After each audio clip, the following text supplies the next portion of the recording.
Lalle kam saukin malam Bahaushe. Yanzu mutum ne ta shiga gida, ka jira ta fito ku gaisa mana. To na aika yaro kuma ta fito. Ta tsaya mun yi magana da ita. Na miƙa mata ƙudurin ina son ta kuma ta amince. Kenan. Amma akwai sharaɗi. Sharaɗi kuma mai gida. ban gane na dawo zan sake wanda rake. An gaya maka ban ganka kai da Nafisa kuna soyayya a school ba? Dama wannan abin shi ne ke saki ka ɓata rai? Nafisa ai tutorial nake mata bayan mun gama lecture.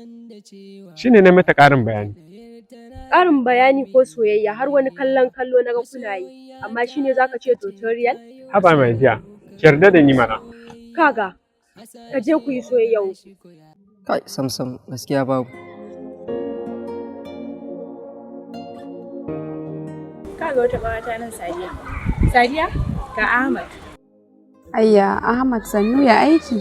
Alhamdulillah. Halimatu Sadiya ya gida? Wala alhamdulillah kane plugin namu kenan.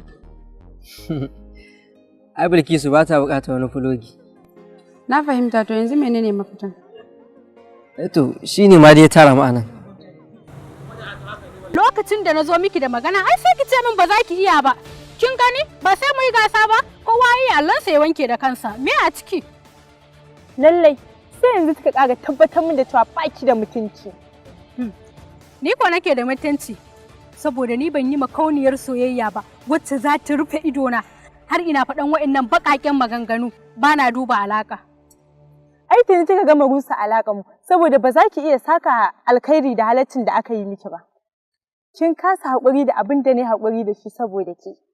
Wannan abubuwan da suka tunzura ki kike niyan dawa da hannun agogo baya to su ne suka juya zuciyata ga wanda nake so.